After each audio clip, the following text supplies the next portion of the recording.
Друзья, привет, это Хостер Гараж, и у нас очередной влоговый выпуск. В этом выпуске у нас будет вроде бы обычный ремонт, стандартное обслуживание текущих соединений, но в этом выпуске мы искали оригинальный теплообменник. Не лузар, к которому вы привыкли, а именно оригинальный. Хозяин настоял, чтобы теплообменник был оригинальный, новый, поэтому в этом выпуске мы будем ставить новый оригинальный теплообменник. Погнали! Это 1.8, 10 год, черный седан. Причина обращения: переклейка маслонасоса, переклейка поддона, замена всех патрубков системы охлаждения, замена верхней трубки обогрева дросселя впускной. Также будет, если по времени будем успевать, будет замена обслуживания механизма выбора передач с регулировкой, потому что сейчас покажу, в каком состоянии кулиса. Вот так вот поживает кулиса. Передачи ужасно включаются, я пока ее в гараж загонял. Если останется время, будем обслуживать механизм выбора передач. Будет замена помпы. ДРМ остается старый, он прошел 30 тысяч. Также будет замена теплообменника в сборе на оригинальный, новый, который мы видели в инстаграме, подписчики, которые мы искали. Ну и, соответственно, замена всех жидкостей. Так, как всегда, беглый осмотр перед разбором. Что здесь у нас? У нас здесь саморезы на коробе, не родные. Вот здесь вот немного потрушило проводку.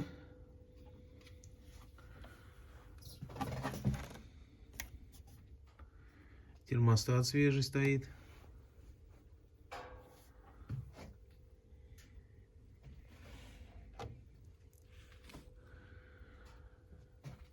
Пока больше ничего тут особого не вижу. Все остальное вроде сток. Дальше разбор покажет. Проводим диагностику перед началом работ. Как всегда, проверяем показатели пробега. 152 721 на одометре, 153 600. Все ок. Проверяем на наличие ошибок. Ошибок нет. И проверяем основные динамические показатели, заводя мотор.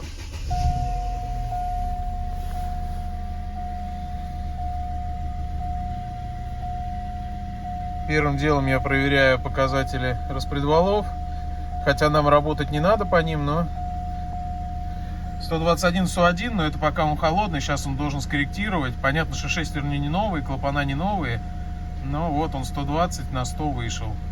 Шестерни в коррекциях. Машина холодная. 46 градусов. Все, сейчас чуть-чуть ее погреем, чтобы коллектора прогрелись, так гайки будут лучше откручиваться. И начинаем сливать жидкость и берем работу.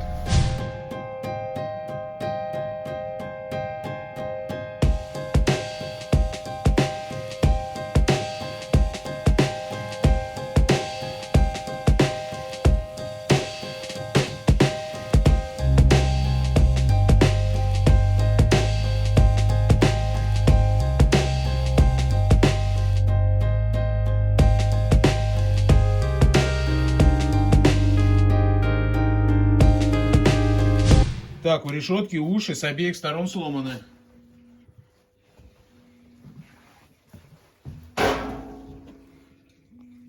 Как всегда, маслонасос. Машина 10-го года, датчика уровня масла нету, он и не потеет. С этой стороны тоже маслонасос. Потеет, как всегда, вот здесь вот сальник коленвала. Видите, земля на него налипла. Вот так вот. Соответственно, ну, с сальником мы ничего делать не будем. Будет потеть и дальше. Коробка, но коробка потеет сзади.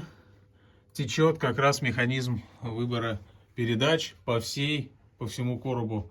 Вот в таком состоянии механизм выбора передач. Масло прет через сальник, облито пол коробки. Это все уже снизу.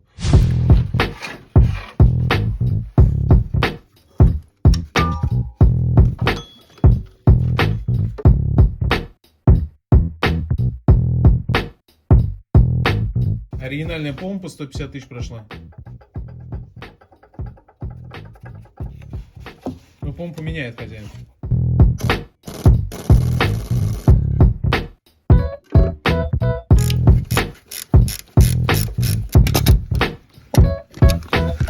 Экран коллектора также вышел из чата. Он отгнил вот здесь. И на втором ухе он уже давно отгнил. Здесь даже уха уже нету. И, соответственно, крепежа тоже.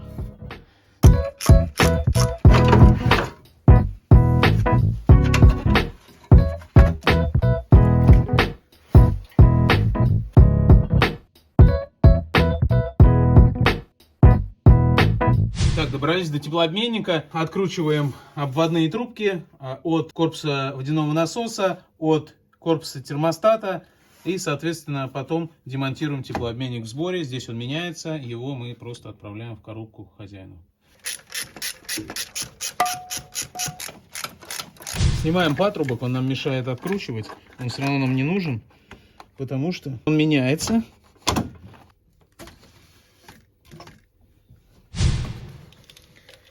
Тройник тоже будет меняться. Отклеиваем от него.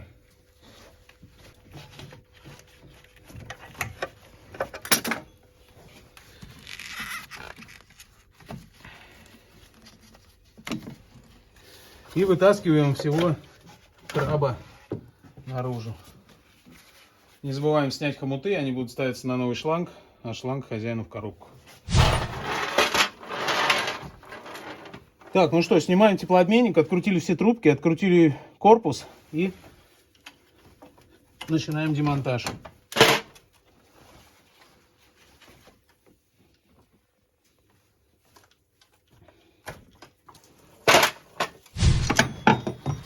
Раскидали кожухи ГРМ, помечаем направление вращения ремня, если он ставится вторично, и снимаем с машины. Как всегда, обводной сухой. 30 тысяч ремень проехал. Натяжитель в отличном состоянии. Ну, у обводного, кстати, люфта-то нет. Сняли поддон, подняли отражатель. Ну, в принципе, здесь стандартная картина. От масла нагар. Сетка достаточно чистая. Тут проблем с масляной системой у машины не было. Отстреливаем шкив помпы.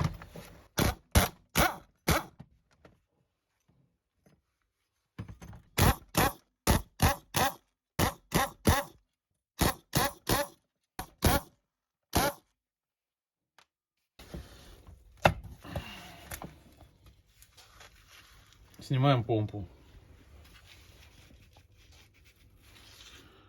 Помпа стояла еще оригинальная GM. Да, вот она. 152 тысячи проехала. Да, больше чем GM помпы не ходят. Вымыли деталь, почистили привалочные поверхности. Обезжириваем.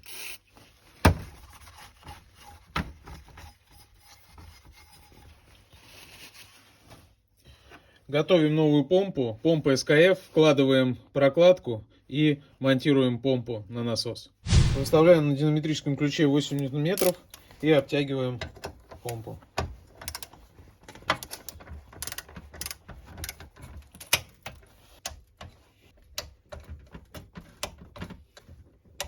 Все готово. Винты шкива ставим на синий локтайт.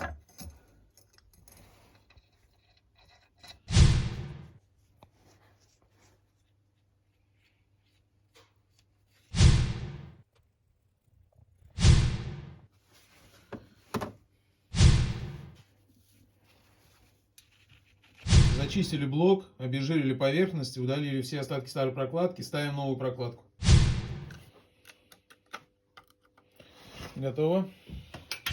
Привалочные поверхности на насосе тоже зачистили, обезжирили, подготовили и монтируем на двигатель. Раз. Два. Три. 4, 5, 6, 7.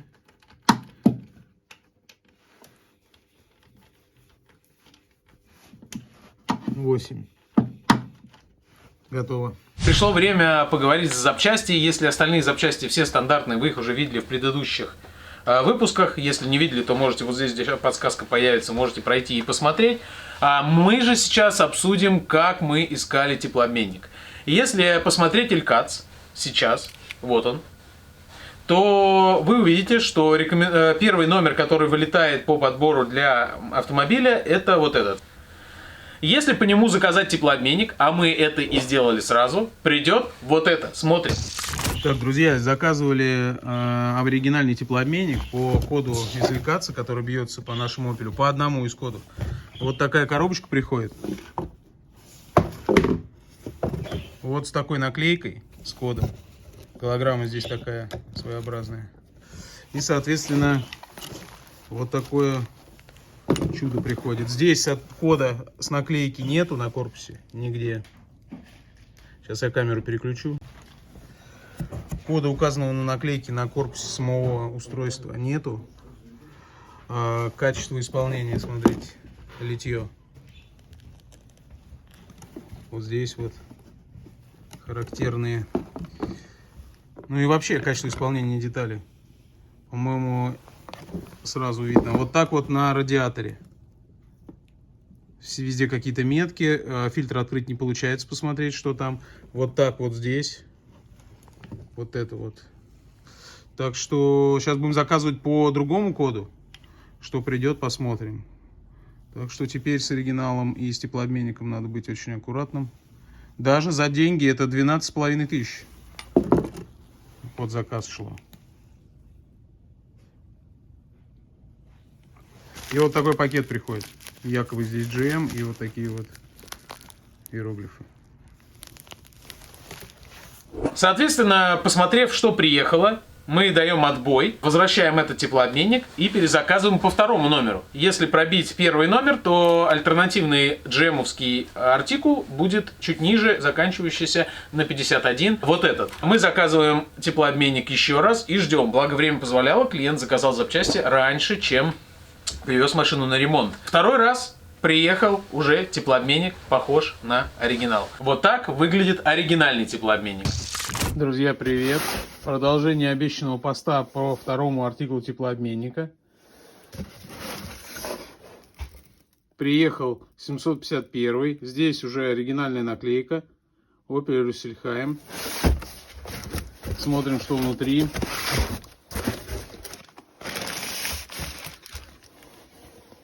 В полной комплектации. Здесь большая трубка, малая трубка. Все винты на месте. Качество исполнения, я думаю, можно сравнить с тем изделием, которое приезжало до этого по 24 коду. Прокладки все на месте, на трубках. Впускные и выпускные масляные тоже на месте. Качество обработки. Радиатор.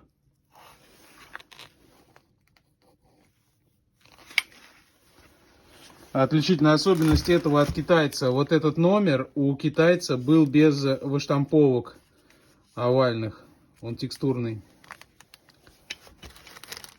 Ну, я думаю, что тут уже нет смысла что-то более рассказывать. Никаких этих пломб. Крышка тоже оригинальная Hengst. GM. На болтах, соответственно, обозначение.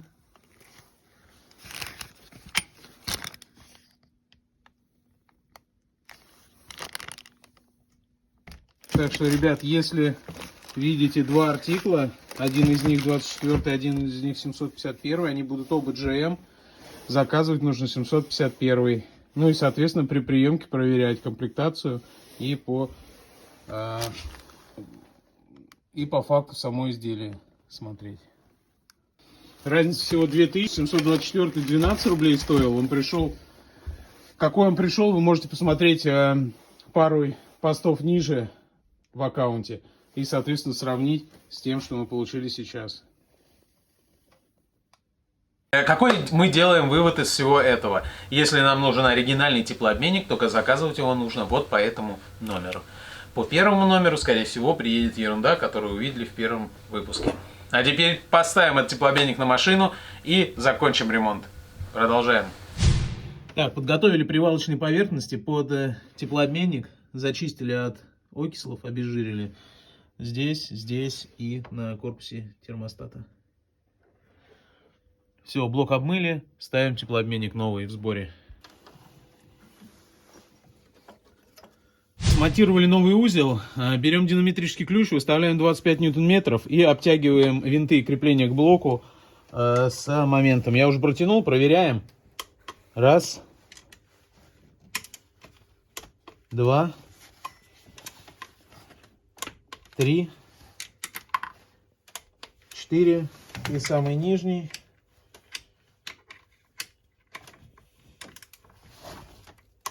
5. Дальше протягиваем 8 ньютон-метров. Здесь 2 винта и к корпусу термостата. Вытащили фильтр. Проверить, есть ли он там или нет. Потому что пробка оригинальная пришла, например, без кольца. Поэтому мы проверили, есть ли внутри фильтр. Фильтр оригинальный, Hengst, GM. И колечко на месте. Возвращаем обратно в стакан. К двум шпилькам коллектора прикипели гайки. В тисках начинаешь выкручивать, они портят резьбу. Поэтому меняем на новый оригинальный. Итак, готовимся к монтажу коллектора. 2 новые шпильки. Гайки будут все новые. Теплообменник обтянут. Фильтр проверили. Закрываем. Наносим на шпильку термостойкую пасту для монтажа выхлопа и ставим новые гайки. Коллектор обтянули 20 ньютонов. Закрываем термоэкран. Проворачиваем на 720 мотор. Проверяем метки. Впуск на ползуба выше выпуска. Одновременно с метку ГРМа. Все четко, затягиваем новый болт кленовый. Хозяин сказал поменять трубку превентивно. Ну, в принципе, он был прав, потому что она вся сухая. Она пока снималась, вся полопалась. Носик, как всегда, обломился в фланце. Мы его вытащили. Соответственно, трубку в пополаме. Ставим новую трубку. Так, снимаем показания после проделанных работ. Первым делом, хотя шестерни не менялись, но я всегда проверяю положение распредвалов, потому что ГРМ снимался 120 на 100, все в номинале, по заводу, это 1.8. Проверяем ошибки, ошибок нет. Сейчас греем машину, выгоняем воздушную пробку и сдаем. У хозяина провернута одна закладная для оригинальной защиты в подрамнике. Ставим оригинальную, высверливаем старую и восстанавливаем крепеж, чтобы все болты были заводскими. Это номер закладной подрамник. Вот так она выглядит. Здесь под резьбу, а здесь, соответственно, наш шестигранник, чтобы не проворачивался в подрамнике. В подрамнике есть специальное отверстие. Восстановили закладную под оригинальную защиту. Теперь все крепления родные. Сняли прокладку, она в достаточно неплохом состоянии была. Здесь еще все живое. Обжатые масляные каналы, и, соответственно, из-за чего текло, это вот опять осыпалась основная галерея. Прокладка еще оригинальная была от General Motors. Все, мы закончили, греем 80 градусов. Снизу все проверили, диагностику провели, ошибок нет. Все, еще одна тачка покидает гараж. Мы закончили очередную машину и подчеркнули из этого видоса, как нам с вами заказать оригинальный теплообменник, по какому артиклу это сделать, в какую комплектацию он приходит, чем отличается от подделки и как выглядит самая наглая подделка. Сравнили наклейки и, соответственно, сами изделия. Я думаю, что этот видос будет полезен тем, кто хочет заказать точно такой же узел на свою любимую машину. Всем спасибо, кто посмотрел. Не забываем забежать в комментарии, оставить свое мнение, прожать кнопочки подписаться и лайк. Это очень стимулирует и помогает нашему каналу расти. Соответственно, вам получать новую инфу из гаража. Забегайте в соцсети. В Инстаграме валом новой информации и инсайдов из гаража, плюс развлекательного контента. С вами был Хостер Гараж. Всех обнял, приподнял. До встречи в гараже. Пока-пока.